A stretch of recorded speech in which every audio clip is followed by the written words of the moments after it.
નમસ્કાર વિદ્યાર્થી મિત્રો, હું ડૉક્ટર ભાવિક પટેલ આપનું બાયોલોજીના લેક્ચરની અંદર સ્વાગત કરું છું. જો હવે આપણે આજના લેક્ચરની શરૂઆત કરીએ છીએ, એની અંદર આપણે અલગ અલગ વર્ગ એટલે કે જાતિ, પ્રજાતિ, કુળ, ગોત્ર, વર્ગ, સમુદાય અને સૃષ્ટિ જે અગાઉ આપણે એના વિશે થોડો અભ્યાસ કરી ચૂક્યા હતા, એની અહીંયા આપણે શરૂઆત કરી અને એનો ડિટેલમાં અભ્યાસ કરીએ છીએ.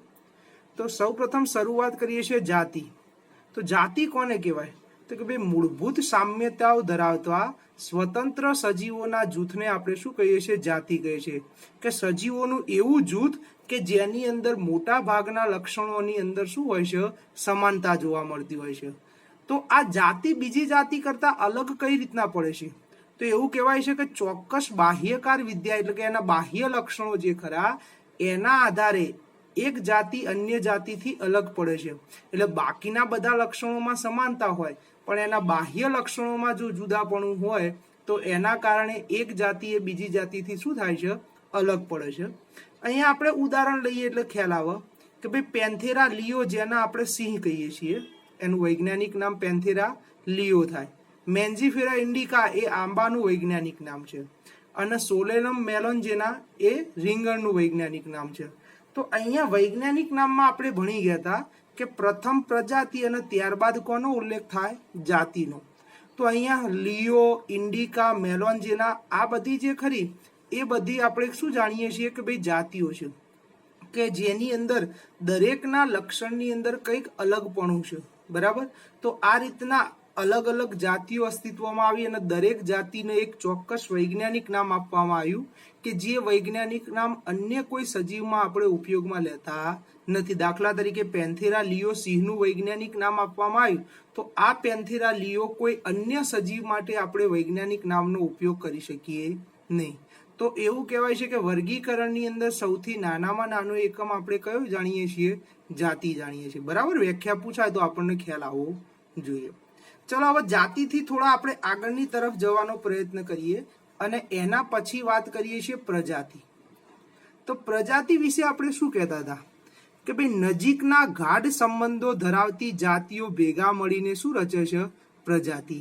એટલે કે જે જાતિઓ ખરી એની અંદર મોટા ભાગના લક્ષણોમાં સમાનતા હોય તો એવા ગાઢ સંબંધો ધરાવતી જાતિઓ ભેગી મળીને શું રચે છે? પ્રજાતિ રચે છે. એટલે એક પ્રજાતિની અંદર એક કરતા વધુ જાતિઓનો સમાવેશ થતો હોય પણ એ જાતિઓની અંદર મોટા ભાગના લક્ષણોમાં શું હોય છે? સમાનતા. એવું કહેવાય છે કે પ્રજાતિ એ અન્ય પ્રજાતિઓની સાપેક્ષે વધુ સામાન્ય લક્ષણો ધરાવતા હોય છે. એટલે કે દાખલા તરીકે આપણે અહીંયા ઉદાહરણ તરીકે લઈએ કે ભાઈ સોલેનમ એક પ્રજાતિ છે, વનસ્પતિઓની એક પ્રજાતિ કઈ છે? સોલેનમ. તો એ સોલેનમની અંદર ટ્યુબેરિકમ, નાઇગ્રમ અને મેલોન્જેના. સોલેનમની અંદર કોનો સમાવેશ થાય? ટ્યુબેરિકમ જેમાં બટાકા કહેવાય, નાઇગ્રમ સોલેનમ નાઇગ્રમ જેને પીલુડી કહેવાય અને સોલેનમ મેલોન્જેના જેના આપણે રીંગણ કહીએ. તો આવી બધી જાતિઓ જે ખરી એનો સમાવેશ સોલેનમમાં થતો હોય. તો આ સોલેનમ જે ખરા એ પ્રજાતિની અંદર જે જાતિઓ છે એમાં સમાનતા કેવી હોય? વધુ હોય. અને એ જ રીતના દાખલા તરીકે બીજું ઉદાહરણ લઈએ મેન્જીફેરા. તો મેન્જીફેરા જે ખરા એ પણ એક પ્રજાતિ છે જેમાં આંબા જેવી જાતિઓનો સમાવેશ થાય. તો સોલેનમની સાપેક્ષમાં જે જાતિઓ છે એમાં લક્ષણો વધુ સમાનતા હશે અને એ જાતિઓનું મેન્જીફેરાની જે જાતિઓ છે એના સાપેક્ષે આ બધી જાતિઓના લક્ષણોમાં સમાનતા કેવી હશે? વધુ. એટલે એક જ પ્રજાતિની અંદર જે સમાવેશ જાતિઓ હોય એ બધી જાતિઓના મોટા ભાગના લક્ષણોમાં શું હોય? સમાનતા. થોડા જ લક્ષણો જુદા પડતા હોય એટલા માટે એ અલગ અલગ જાતિઓ સ્વરૂપે આપણે જાણીએ છીએ. આ વનસ્પતિની વાત કરી. ચલો એવી જ પ્રાણીની વાત કરીએ. તો પ્રાણીઓની અંદર પણ એક અહીંયા પ્રજાતિની વાત કરીએ છીએ, પેન્થેરા. તો પેન્થેરા જે પ્રજાતિ ખરી એની અંદર ટાઇગ્રીસ, લિયો અને પારડસ જેવી જાતિઓનો સમાવેશ થાય છે. પેન્થેરા પ્રજાતિમાં કોનો સમાવેશ થાય છે? ટાઇગ્રીસ, લિયો અને પારડસ. હવે પેન્થેરા ટાઇગ્રીસ એ વાઘનું વૈજ્ઞાનિક નામ છે, જેમ પેન્થેરા લિયો એ સિંહનું વૈજ્ઞાનિક નામ છે અને પેન્થેરા પારડસ એ દીપડાનું વૈજ્ઞાનિક નામ છે. તો તમે જોઈ શકો છો કે વાઘ, સિંહ અને દીપડા જે ખરા એમાં મોટા ભાગના લક્ષણો સમાન છે, પણ એનો બાહ્ય દેખાવ અલગ છે, એટલા માટે જાતિઓ કેવી છે? અલગ અલગ.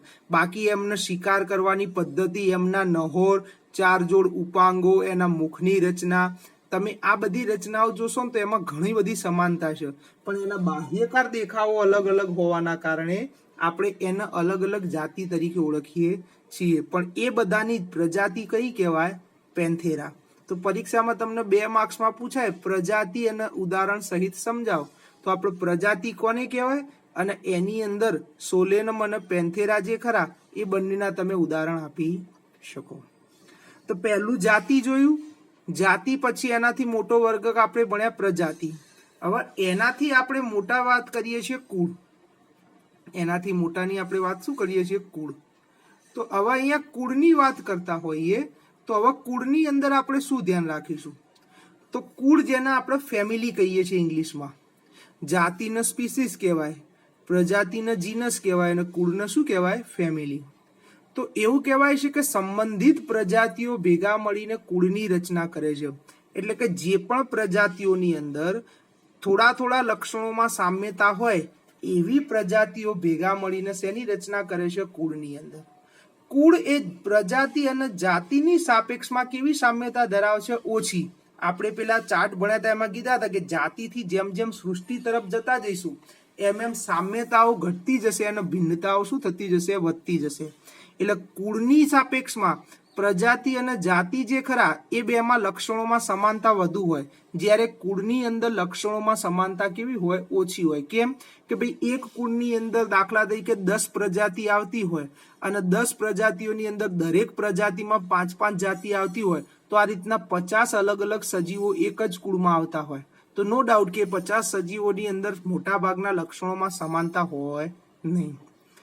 કુળનો વર્ગીકરણનો આધાર વનસ્પતિની અંદર વાનસ્પતિક અને પ્રજનનિક લક્ષણોના પણ આધારે થતો હોય છે.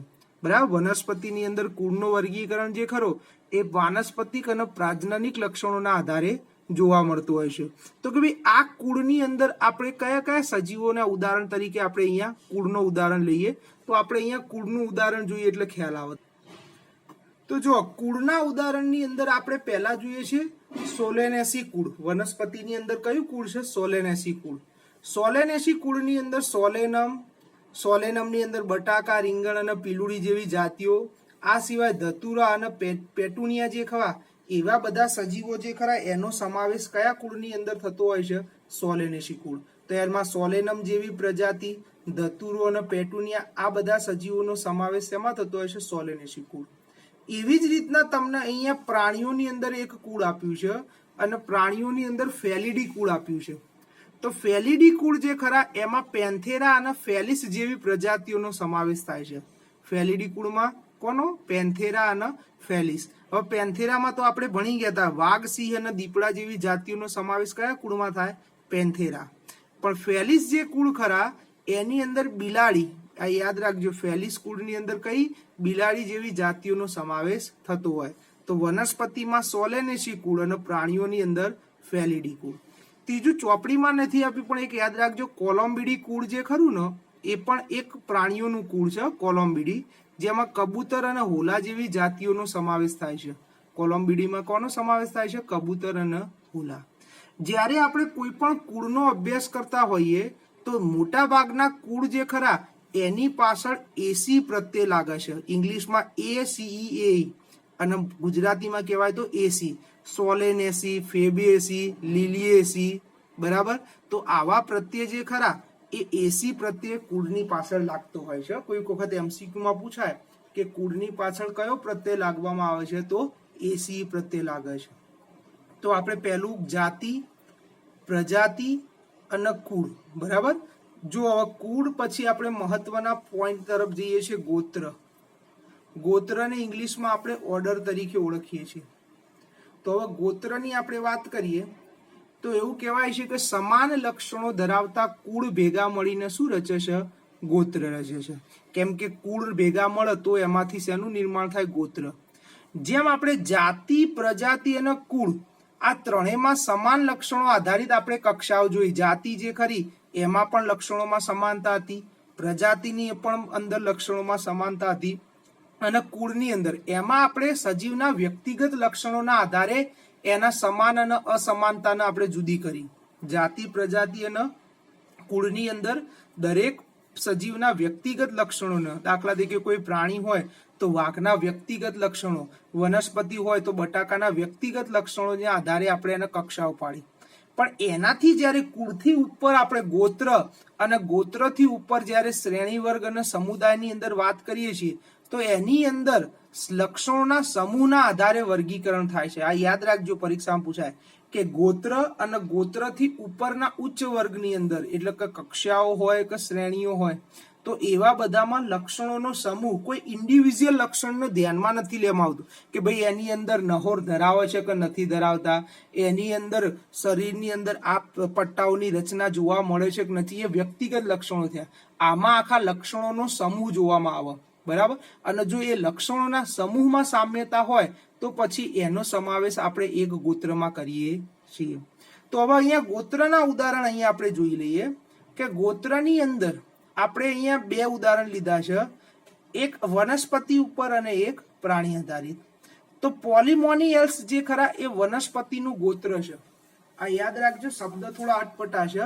પોલિમોનિયલ્સ એ વનસ્પતિનું ગોત્ર છે જેની અંદર કોન્વોલ્યુલેસી અને સોલેનેસી કુળનો સમાવેશ થાય છે. કોનો? કોન્વોલ્યુલેસી અને સોલેનેસી.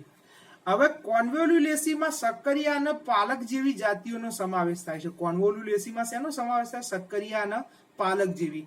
અને સોલેનેસીમાં આપણે ભણી ગયા હતા ટામેટા, બટાકા, રીંગણ, બરાબર, આ બધાનો સમાવેશ શેમાં થાય?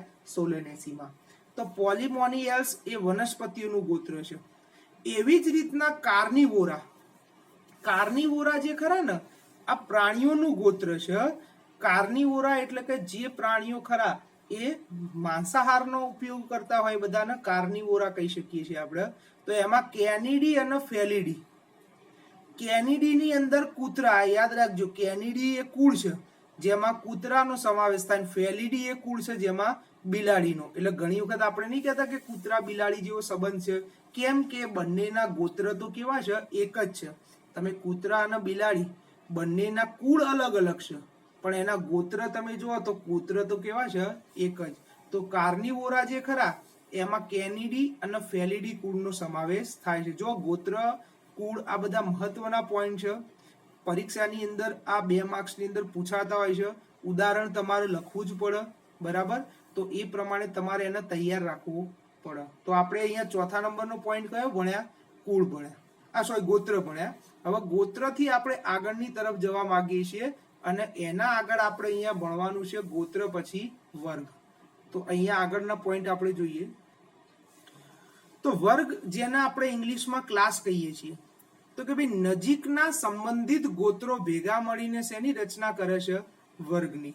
તો વર્ગની અંદર જે ગોત્રોમાં સમાનતાઓ હોય એવા સમાનતાઓ ધરાવતા ગોત્રો, એમાં લક્ષણોનો સમૂહ જોઈએ છીએ, તો એવા ગોત્ર ભેગા મળીને વર્ગની રચના કરે છે. તો જુઓ આગળ ગોત્રની અંદર બીજું પણ તમે પ્રાણીઓમાં એક ઉદાહરણ લઈ શકો, પ્રાઇમેટા. પ્રાઇમેટા પણ એક ગોત્ર છે. એમાં વાનર, ગોરીલા અને ગીબન જેવી જાતિઓનો સમાવેશ થાય છે. પ્રાઇમેટા એક શું છે? ગોત્ર છે જેમાં વાનર, ગીબન અને ગોરીલાનો સમાવેશ થાય છે. મનુષ્ય જે ખરા ને એનો પણ સમાવેશ પ્રાઇમેટામાં થાય છે. મનુષ્યનો પણ સમાવેશ શેમાં થાય છે? પ્રાઇમેટામાં. હવે એની અંદર આપણે વર્ગનું ઉદાહરણ લેવું હોય તો પ્રાણીઓની અંદર સસ્તન વર્ગ છે. આપણે પ્રકરણ નંબર 4 પ્રાણી સૃષ્ટિ ભણીશું તો એમાં અલગ અલગ વર્ગ ભણવાના આવશે. તો પ્રાણીઓની અંદર સસ્તન વર્ગ છે અને સસ્તન વર્ગની અંદર અહીંયા પ્રાઇમેટા અને કાર્નિવોરા જેવા ગોત્રનો સમાવેશ થાય છે. સસ્તન વર્ગની અંદર શેનો સમાવેશ થાય છે? પ્રાઇમેટા અને કાર્નિવોરા. પ્રાઇમેટાની અંદર વાનર, ગીબન, ગોરીલા, મનુષ્ય એ બધા આવે. અને કાર્નિવોરામાં આપણે આગળ ભણી ગયા કૂતરા, બિલાડી, વાઘ, સિંહ, દીપડા આ બધાનો સમાવેશ શેમાં થાય? કાર્નિવોરામાં. તો પ્રાઇમેટા અને કાર્નિવોરા એ બંને ગોત્રનો સમાવેશ કયા વર્ગમાં થાય? સસ્તન. એવી જ જો આપણે વનસ્પતિઓની વાત કરવી હોય તો વનસ્પતિઓની અંદર દ્વિદળી વર્ગની વનસ્પતિ આવે. આપણે પ્રકરણ નંબર 3 વનસ્પતિ સૃષ્ટિ ભણીશું તો એની અંદર આપણે અનાવૃત બીજધારી અને આવૃત બીજધારી ભણીશું વિભાગ. અને આવૃત બીજધારીની અંદર 2 વર્ગ આવે છે, એક દળી અને દ્વિદળી વર્ગ. તો દ્વિદળી વર્ગ જે ખરા એની અંદર કયા ગોત્રનો સમાવેશ થતો હોય? તો એની અંદર સેપિન્ડેલ્સ અને એસ્ટરેલ્સ ગોત્રનો સમાવેશ થાય. ઉદાહરણમાં આપણે કયા લીધા છે? સેપિન્ડેલ્સ અને એસ્ટરેલ્સ. સેપિન્ડેલ્સ ની અંદર આંબા જેવી જાતિઓનો સમાવેશ થાય અને એસ્ટરેલ્સ ની અંદર સૂર્યમુખી જેવી જાતિઓનો સમાવેશ થાય. ચોપડીમાં તમને વનસ્પતિનું ઉદાહરણ આપ્યું નથી, પણ મેં તમને પ્રાણી અને વનસ્પતિનું સમજાવવા માટે આપણે સસ્તન વર્ગે પ્રાણીઓનું ઉદાહરણ લીધું અને દ્વિદળી વર્ગ જે ખરા એ વનસ્પતિઓનું ઉદાહરણ લીધું. તો દ્વિદળી વર્ગની અંદર સેપિન્ડેલ્સ અને એસ્ટરેલ્સ.